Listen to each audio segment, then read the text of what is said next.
Let me set the stage for you. A college gymnast presents with significant left hip pain. She has confirmed labral pathology, a cam deformity, and surgical recommendations from an orthopedic. Gymnastics is not exactly a lifelong sport. She wants to complete the competitive season and was referred to you for help. She's consulted her orthopedic, who agrees that she can likely finish the season without further damage. She has a past medical history of 14 significant injuries. Posterior hip subluxation due to probable ligament laxity, left and right tib fib spiral fractures, 3 talar dome fractures and high sprains, a left elbow fracture, a left elbow surgery, stable spondylosis, 2 turf toes, and 3 grade 2 or above ankle sprains. All of which have included athletic training or PT from rehab all the way through resolution. So where do you start? What do you do? Let's say you're able to identify a problem in a distant area from the hip that's largely contributing to the current symptoms. By treating this area, her hip pain reduces. She completes the season, has the surgery, rehabs, and becomes a lifelong patient. You strengthen your relationship with your orthopedic and you gain referrals in the process. What did you find? How did you know to look there? How did you identify the problem or confirm it? How do you know what you're doing is working? I challenge you today to test your anatomy knowledge. Think about your active palpation skills and consider how your individual toolbox is looking. What are your strengths? What are your weaknesses? How can you fill those weaknesses with your referral networks? What do you dabble in? Do you know enough about various techniques to identify when another technique might be a better fit for a patient? Let's keep thinking about this case. At the end of the presentation, I'll tell you the secret to this particular case. But for now, I'd like to introduce you to her. This is my case, my story. This is how I found out about chiropractic, and it revolutionized my perception of healthcare, of how patients should be evaluated and what treatment should look like. My name is Dr. Teresa Miller, and I'm honored today to have the opportunity to speak to you. For me, ART has been and is an integral technique in my private practice. But I think it's been the single biggest technique in terms of challenging me to be a better provider. That's why I chose to highlight it today over some of the other techniques that I utilize. My hope is that through the lens of ART today, I can impact your perception of healthcare and our role within that system. My goals today are to challenge your thinking, your anatomy knowledge, the way that you think about patient cases, and the way that you identify root causes, all through the lens of ART as a technique. In order to do this, I'll explain a little bit about what ART is, how it fits within my private practice, how it fits in a corporate setting. I initially started practice in 2010 in a private practice setting. I began corporate work in 2014, and in 2019, I had some amazing opportunities that allowed me to step back and spend more time with my young family. So I closed my private practice, and now I work almost exclusively at ART corporate sites. Once I've explained a little bit about these two things, I'd like to walk you through 2 cases that utilize ART. What is ART? To me, it's a really effective and an efficient technique that I can use for soft tissue care. It works any soft tissues in the body, so we can take a look at muscles, ligaments, fascia, tendons, nerves. They all fall under that category. And one of the things that I really like about it is that it addresses not only individual structures, but it really looks at the function and the mechanics and the intersections between individual structures and individual tissues, which is something that I don't find in a lot of other techniques. This system also uses a diagnostic algorithm that helps me to test, identify something to treat it, and then retest to see if I've made any changes. So it's great in a clinical setting where you need to know very quickly and prove to yourself, am I doing the right thing? Am I making the change that I expect to see? Because if you're not, you probably need to do something different or you need to go back and reevaluate. And finally, ART is always evolving their treatment protocols, which is something that I really like because it reflects the most current anatomical and functional literature, which also helps me stay up to speed on a lot of these changes. So for me, the benefits of ART certification are also in the hands-on and intense anatomy-driven coursework.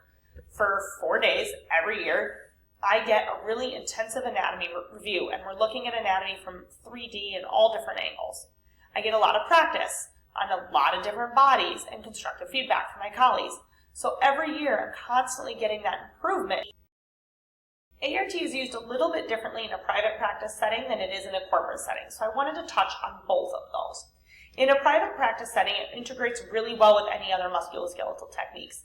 So it probably isn't going to be your end-all be-all technique, but it's a great tool to add to your tool bag to have at your disposal when you need it. It's also really efficient. I think it helps speed up your office processes so that you can get faster identification, faster treatment, and longer standing results, which is really helpful in a private practice model. And finally, depending on where you live and how saturated a market might be, it really does help drive referrals, again, depending on where you live. So it's great in terms of diversifying yourself and getting some extra referral sources. Now, in a corporate setting, it's a little bit different.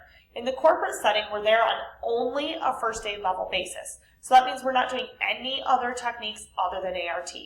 I'm also not diagnosing, we're not doing stretches, individual stretches for patients. We aren't giving any other recommendations. We're there on a first aid level basis, and OSHA has deemed that ART falls under that first aid level care. And we're there to treat aches and pains before they become claims. You also have to become an elite provider in order to service a corporate contract. And the reasoning behind that is it's an additional level of testing and an additional level of certification, because you only have 15 minutes with the patient and they could have a problem anywhere in the body. So elite providers have to be full body certified in level 1, full body certified in level 2. I believe there's an amount of time you have to be a certified provider, and you have to pass additional testing to be able to show that you know your anatomy and you know your protocols well enough that you can get really good results in a really short period of time. Let's jump into our first case. This case is about an Olympic athlete. In this case, ART provides the referral into my office. It also helps me ID the source of the problem, not just the symptom, and it helps provide efficient and long-term pain relief. This 30-year-old female, past Olympian, is training for upcoming World Cups and Olympic trials in a long track speed skating. She has access to a medical team through the USOTC, but her providers are based in Salt Lake City, Utah. She's just returning home from a 6-week training camp where they were actively managing her case, but she never really got full relief.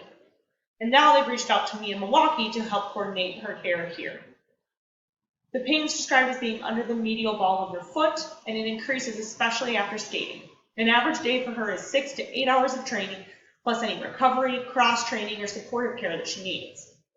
After doing my own history, physical, and diagnostic review, I do agree with her medical team that she's suffering from sesamoiditis. Let's do some fast anatomy and biomechanical review. The medial and the lateral sesamoids are two floating bones, flexor hallucis brevis. Sesamoiditis often occurs with an increased supination of the foot, and when that happens, it drives the metatarsal head over the medial sesamoid.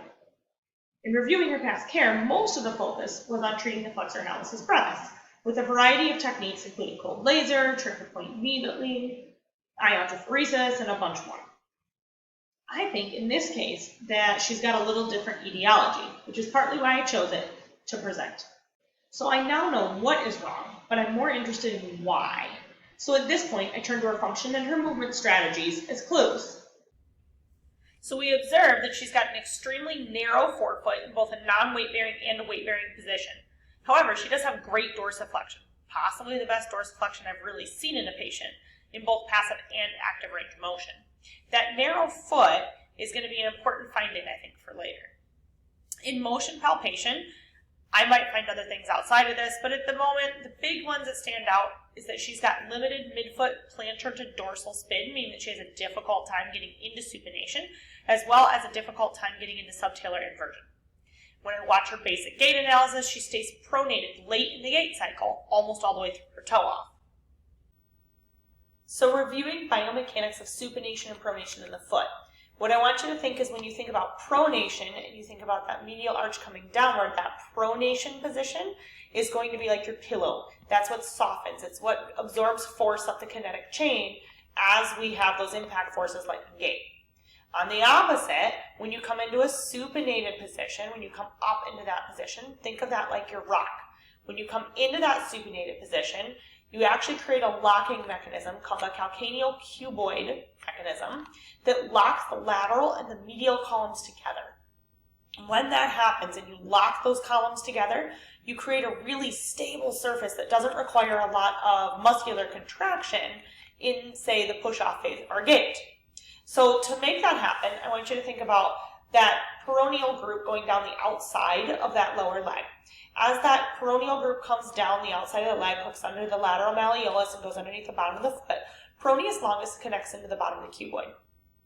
And when it starts to contract, it rotates that cuboid, and as that cuboid rotates, that locks the cuboid and that lateral column into position, and it also creates a flexion mechanism of the medial aspect of the foot. So as that comes down the outside of the leg, hooks underneath, down into the cuboid, as that rotates up, we get a little bit of that flexion, or almost like a short foot position in that first ray. That flexion is a really normal, natural happening. And as we're going to see in a minute, I think the inability to get into that supinated position and the inability to create that first ray flexion is part of what is creating the stronger muscle contraction in the flexor in this patient. So we'll continue on that in just a minute. In just a few minutes, I'm able to find that her foot restrictions, she has a difficult time getting into supination, and her basic gait analysis align. Wait a second. I just said that sesamoiditis is most common in an over-supinator, in somebody who lives in the supinated position. But this patient struggles to supinate. So how does that relate to the narrow midfoot and what's going on? Let's dig a little further. I asked her to show me some positions related to some of her mechanics, specifically the skating position that she uses when she's down in that position for skating, and then also to show me some squats. In general, she's got beautiful mechanics, and really these findings are not big findings, but I do notice that as she squats, she gets a left lateral drift to the hips, and obviously I'm exaggerating, but she gets that left lateral drift into the hips. She also gets left pelvic rotation, so as she comes down, she's kind of rotating and drifting over into that left side. Now, that looks an awful lot like the skating position she lives in, so maybe that left drift just comes from a natural weight shift that she's used to being in. That dominance of that pattern because she spends most of her day going in a left-sided circle. Maybe it also comes from something that's tight over here on the left side that's pulling her, or maybe it's coming from something that's over-strong or over-dominant on the right that's pushing her into that position. We'll need to figure that out just a little bit. Then when we talk about that left rotation to that pattern, we also need to break this down. So again, there might be something that's weak or being lazy, or there might be something that's being tight or restrictive. On the weak or lazy side, if you picture that pelvis being kind of rotated to that left side, the first things that I would start to consider are going to be this right adductor group, specifically adductor magnus, because it exerts a really powerful force onto that pubic bone to pull the pelvis back up on top of the femur. And if we're not getting that contraction, if that muscle group isn't willing to pull the pelvis back up on top, we're going to drift into that other side. So I might look at that right-sided adductor magnus being lazy or being weak. I might also look at the left gluteal rotators. So if we look at kind of the cross pattern that we create here, that left glute rotator group, if glute med and some of those deeper rotators aren't able to rotate that hip, so that would create, in a closed chain position, that would create that left hip going into an externally rotated position. So if they can't externally rotate to create that pelvis back into that neutral, we might have a little bit of an imbalance there. So we're looking at weak and lazy left gluteals and right adductors. Conversely, maybe it's not the weakness. Maybe it's something that's over-pulling or over-dominant. So if we take a look at that pattern, I'm going to look kind of on the opposite side. Now I'm going to take a look at those left adductors for potentially being too tight, because if they're locked down between the pubic bone and the femur and they're too tight, that's going to pull me into that rotated left position. I also might look at that posterior right capsule, hip capsule, and or some of those deep posterior structures. If those guys are really tight and she's trying to sit back into that squatting kind of position, as she comes back and hits a limitation where it's not allowing the hip to move through its general range of motion, she comes back, she starts to get stuck, so her body finds the path of least resistance, which for many people is going to be external rotation. So she comes back into that position, she starts to externally rotate that right leg in a closed chain position. As she externally rotates that leg, it pushes the pelvis to the left, and we create that rotation. So these are considerations that we might have, but we're definitely going to need to break this down a little further and try to determine what the primary cause might be. This is where ART comes in. ART has a diagnostic algorithm that helps work through this type of problem. Today, I'll focus on the active palpation portion of that algorithm. By asking the patient to perform something that replicates the symptom or feels restricted, and palpating that surrounding tissue, sometimes you're surprised by what you find. Active active palpation is definitely a skill. I got some of it in school, but the continual daily practice has been outstanding in helping me develop as a clinician. You're looking for things that pop up that shouldn't, or things that should pop up that don't. So you have to know what normal is, and then you also have to know, and I mean really know, what structures are underneath your fingers in order to identify the problem. On my first active palpation test, I feel structures in the foot catching before anything else, and I've checked foot, ankle, up into the lower leg, and even up into the hip. So the foot seems to be first. As I try to break that down, I feel something on the dorsum of the foot, and then some under the lateral malleolus.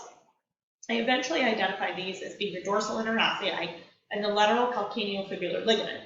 So I treat them and I retest. Here's a look at those structures.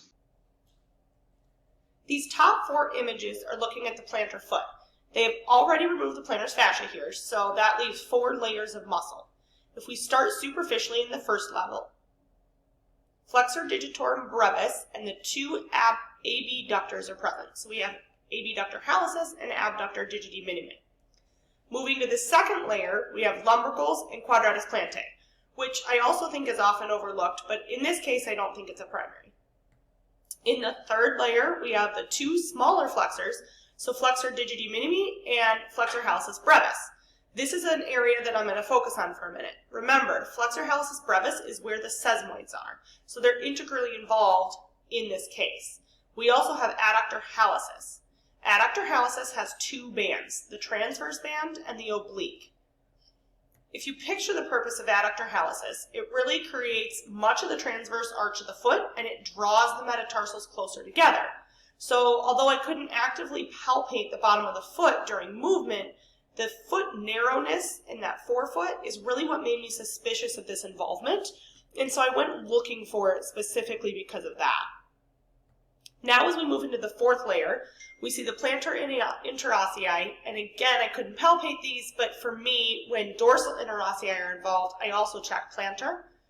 And finally on the bottom, we have the dorsal aspect of the foot with the extensor brevis and the dorsal interossei. They didn't picture the extensor hallucis brevis or the extensor hallucis longus and extensor digitorum longus tendons here. I wanted to show the calcaneofibular ligament. In terms of active palpation, there aren't a lot of layers here on the outside of the ankle. The peroneal tendons are pretty obvious as they course around that lateral malleolus, so this structure really stood out to me as unique during active palpation. It also makes sense when we stack this evidence against what we see functionally. If this lateral structure is tight, it'll hold the lateral calcaneus closer to the fibula. In other words, it's going to contribute to that subtalar eversion that translates or correlates with the pronation. In this case, that's where the patient tends, is toward that pronated position. I also am suspicious that it might contribute to the early heel lifting that we saw during squatting. Now on this retest, I feel something different. Now I feel structures in the posterior right hip jumping out at me. After differentiating some, I decided to try to treat the right hip capsule and the deep gluteal rotators. Let's pause for a moment and review that anatomy. On the left, we see gluteus maximus and gluteus medius. Both are the superficial muscles and both are powerful abductors and then obviously work in hip extension as well. On the right, we've removed those, and we see in the next layer down gluteus minimus and the fan muscles, or the deep rotators, specifically piriformis, which gets all the attention. Then you see superior gemellus, obturator internus, inferior gemellus, and quadratus femoris.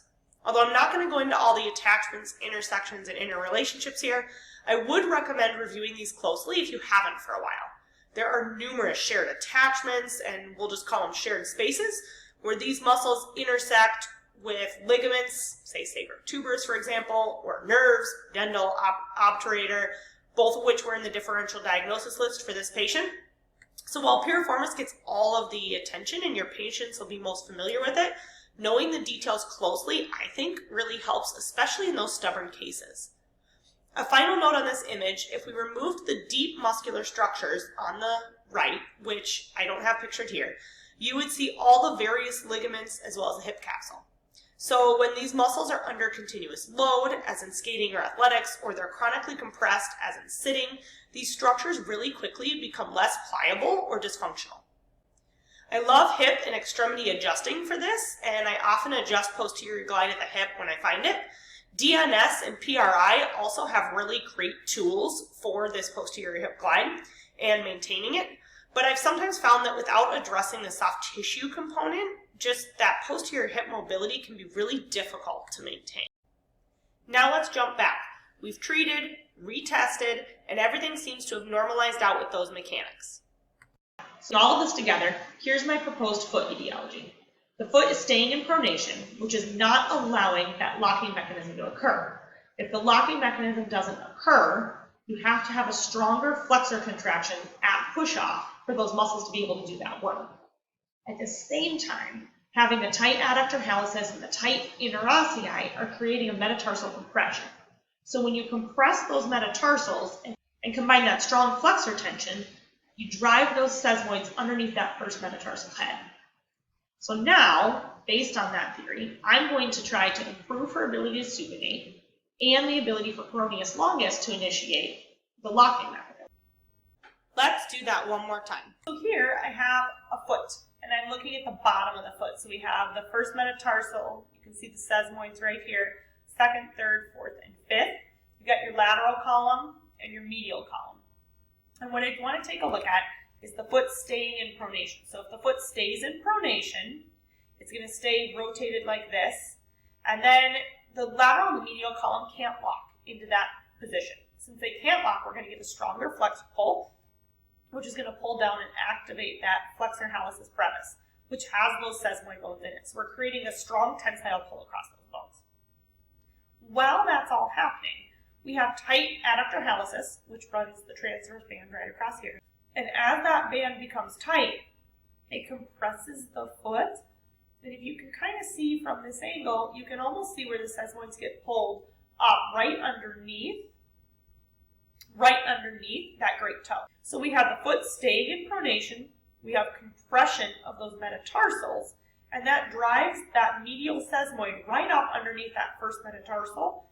At the same time as we get a strong flexor tendon pull, because we don't have that locking mechanism from the lateral and medial column from that supinated position. That takes us through evaluation and assessment, and I've already given a sneak peek at my treatment. So here was my plan.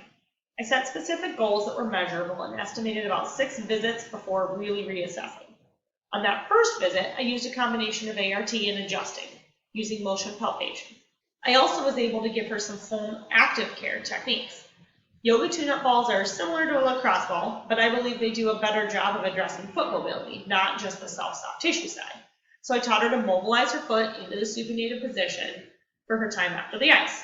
I also customized a pair of Correctos, which are like surgical grade silicone pedicure pads. These help restore more of an anatomic neutral position to her foot and are going to help for those short stretches in between putting her foot back in that tight skating boot. By the end of her first visit, we were both really happy with her progress. We ended her treatment plan early because after 3 visits, she had already exceeded all of her goals. Before developing the next plan of care, she and I discussed her options. On one hand, she's skated for a very long time, never had this issue previously, and is feeling much better. We could take a watch and wait approach. On the other hand, she had numerous small issues that continually seemed to pop up, and we never identified why these specific mechanical alterations, the lack of supination and the lack of the right hip mobility, presented in the first place. But after discussing, she and I decided to get some baseline information which could be shared with the rest of the team. Whether or not we decided to act on it, it would still be determined. These are some of the techniques that I like to use to gather more of that information. How much of each I use or which one I use depends on a case-to-case basis. But these are some really great resources. In the next 2 years, we use this information to compare back to when other injuries, performance concerns, or questions arose. There were alterations we intentionally left alone because speed skating is not a symmetric sport, and any biomechanical changes we did decide to address were strategically placed during her training cycles and were discussed as a team prior to beginning.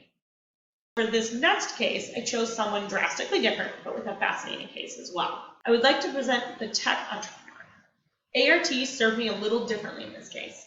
Here, I think it was integral to identifying the pain generator. It also provided my active palpation skills and my anatomy knowledge. For the patient, it provided a rescue technique that helped us break through some of the long-standing impacts of chronic pain. This 42-year-old male spends most of his day at his computer. He's had 5 years of chronic and severe pain.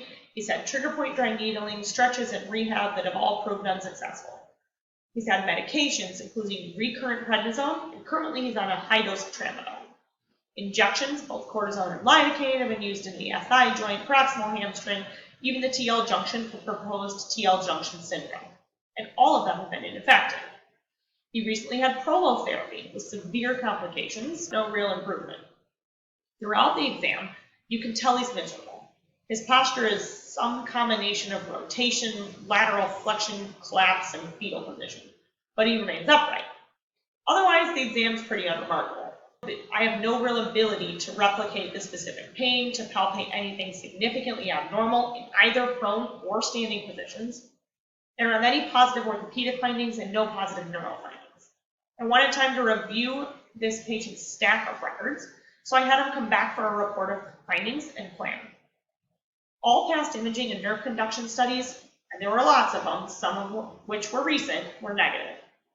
Despite a list of differential diagnoses, both from me and from past providers, there really wasn't any one thing in particular that stuck out. I reviewed Travell's trigger point work for patterns, and again, I struck out. So here's where ART came in. When he came back, I explained that I didn't really have any immediate answers, but that we were going to try a different approach. Despite being very guarded, he was desperate for some relief, and he agreed. Going back to the active palpation, I had him mimic heel strike and toe walking gait, which were his two primary movements that replicate his pain. Immediately, I felt something tugging under my fingers in the proximal adductor region. I wasn't certain what it was, maybe adductor magnus, maybe adductor longus, and we'll look at that anatomy in a minute, but it definitely wasn't hamstring, which had been my previous leading theory. Breaking it down to identify further, I started looking at the seams in between the tissues.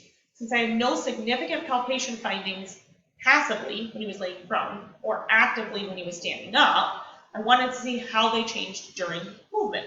So now, with movement, I have a finding. There are exceptions to this rule, but in general, level 1 ART looks at individual structures, where level 2 looks a lot more at the direct relationships.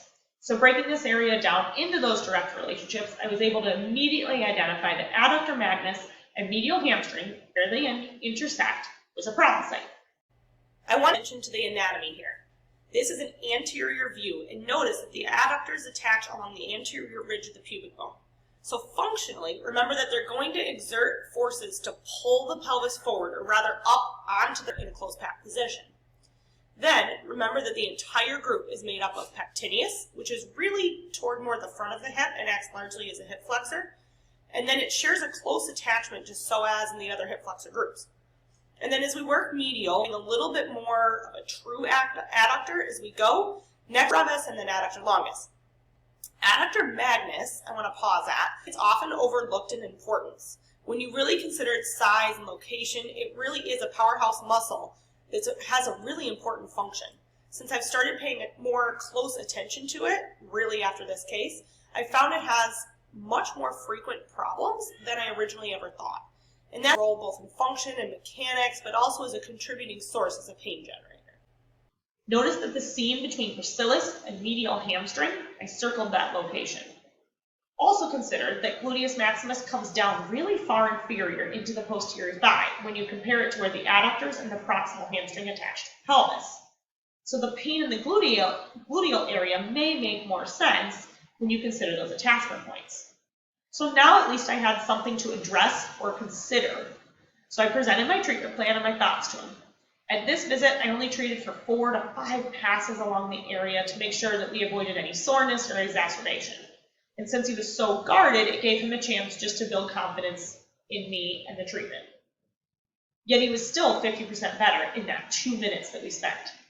We both left cautiously optimistic. We spent a lot of time in early visits discussing lifestyle and how those considerations contribute to tissue integrity and healing processes. Within 3 visits, he had drastic improvement, and at this point, the only technique we had used was ART, because I wanted to keep a clear view of what, if anything, was working or exacerbating his condition.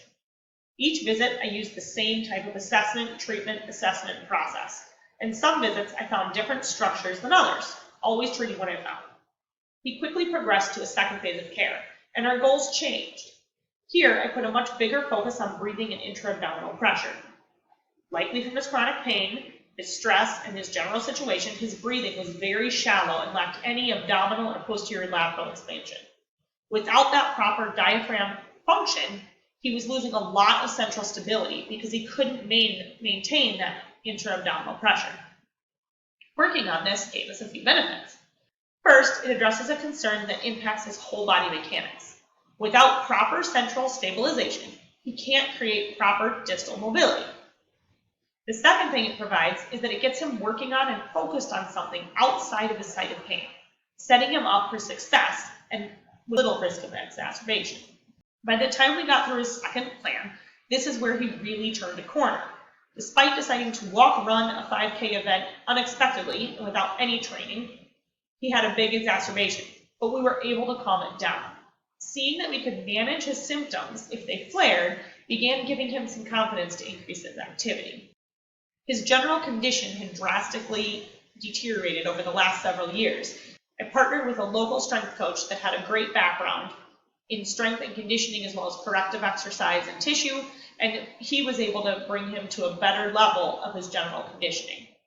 So here's where we currently stand. He initially presented to me in 2015, and at this point, he mostly manages his case. He's had several major exacerbations that have occurred, and compliance is a major barrier for us. But at least he has some tools, and for the most part, we can calm down. We haven't been able to fully resolve his case, so I'm still looking for a long-term solution. Let's take a look at what we talked about with both of our cases. In the first case, the case of the Olympic athlete, ART provided several things. It provided an efficient evaluation where we were able to identify the source and not just treat the symptom. It also gave us quick and measurable improvement in her movement strategies, and it gave us the referral into my office. We then looked at some of the foot anatomy. We looked at the plantar and the dorsal foot musculature. On the plantar side, we really focused on flexor hallucis brevis, which contains both the medial and the lateral sesamoids, and the adductor hallucis. On the dorsal, we looked at the dorsal interossei. We looked at how these muscles might contribute to the narrowing of the forefoot, as well as her particular case. Then we also looked at the lateral calcaneofibular ligament. We looked at its role in the subtalar inversion and eversion process, and when it's tight, how it locks the subtalar joint into eversion, which goes along with pronation. We looked at foot mechanics review. We talked about pronation and supination. That pronation is for force absorption, think pillow, and supination is for rigid and strength type movements, as in with toe off. When we have supination and pronation, we go in and out of the calcaneocuboid locking mechanism. This mechanism happens when peroneus longus, that wraps down underneath the bottom of the foot to attach into the cuboid, when that muscle contracts and it pulls cuboid into a locking position against the calcaneus. Now remember that cuboid articulates into the lateral column, into the fourth and the fifth metatarsals, whereas the cuneiforms form the medial column in the first, second, and third rays. Then we moved up into some of the hip anatomy. We spent less time here, but we focused on the posterior hip musculature and briefly talked about how they contributed to some of that posterior hip dysfunction. In terms of hip mechanics, we talked a little bit about what might cause a lateral drift or a rotation in squat patterns, and we didn't get real specific there, but it's a really interesting way to look at what's happening as somebody goes through movement. Most importantly in this case, I think we addressed the underlying cause instead of only looking at or addressing the symptom. And we worked as a team and coordinated across numerous specialties. Now let's look at our second case, the tech entrepreneur. In this case, ART gave us insight into the probable pain generator, and it strengthened my anatomy and active palpation skills to be able to come to that conclusion. It also gave us a rescue technique for the patient. I think this is really important when you have a patient that's in chronic pain to be able to find something that requires minimal invasiveness in terms of your treatment. So I was only treating maybe 4 or 5 passes over an area on a given day. But with having big results and minimal invasiveness, it gives a technique to the patient that makes them feel confident in pursuing activities and that things can calm down if things go wrong. We also looked at adductor and hip anatomy review. So Looking at adductors in general, a reminder that adductors attach to the anterior pubic bone. And they also vary in angles down the leg, so they contribute to hip flexion as well as adduction, which we usually think of them. I should also note adductor magnus also helps with hip extension. When we put the body into a closed chain position, as in gait or standing, the adductors are also very important pelvic stabilizers. Reviewing the more specific adductor anatomy from lateral to medial, we looked at pectineus, adductor brevis, adductor longus, then adductor magnus, and gracilis. I mentioned that I think adductor magnus is a muscle that's often overlooked and clinically can play an important role not only in function and mechanics, but also as a pain generator. We also discussed the concept of seams, most notably between adductor magnus and medial hamstring, but starting to look at the body not just in terms of individual structures, but about how those tissues overlap and interact and how they might impact one another. Then we moved on to some mechanics review. We talked about breathing and proper diaphragmatic use and how they're key factors in creating intra-abdominal pressure. Intra-abdominal pressure is really important in terms of trunk and lumbopelvic stability. So in a lot of patients with low back pain or even hip or shoulder issues, taking a look at that proper IAP and how their breathing patterns might interact can be a really important clue in terms of their mechanics.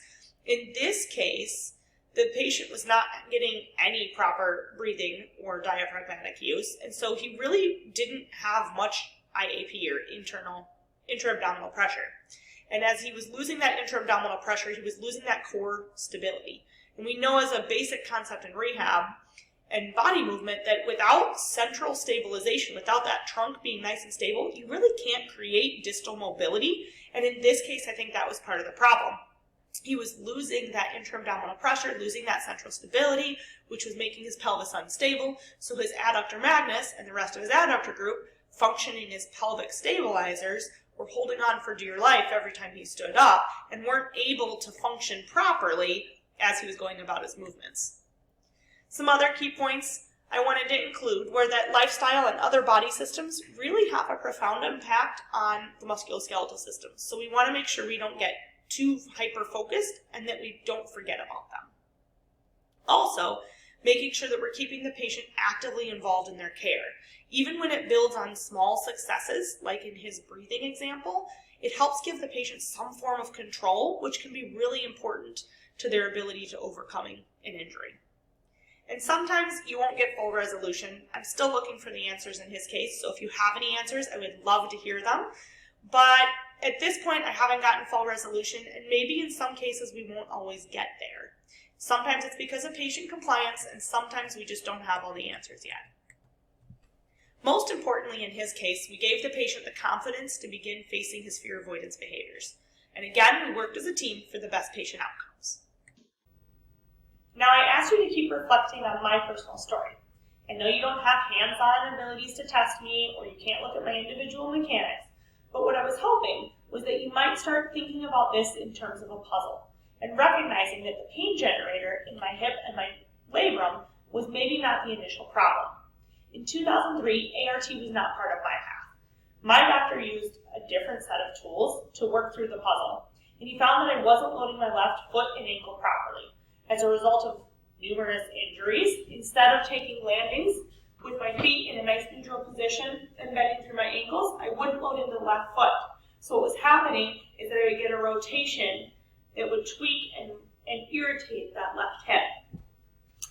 As he started working through my feet, and it allowed me to take those landings a lot more naturally, which is a high force and a repetitive activity in gymnastics, my left hip began to really calm down. From everything that I've learned since, all but 3 of my major injuries were avoidable. I believe strongly that we as chiropractors are at a unique intersection within the healthcare system. I applaud all of you for driving our profession forward toward evidence-based techniques and continual self-improvement as provided. So now I ask you to join me in shifting the perception of healthcare goals.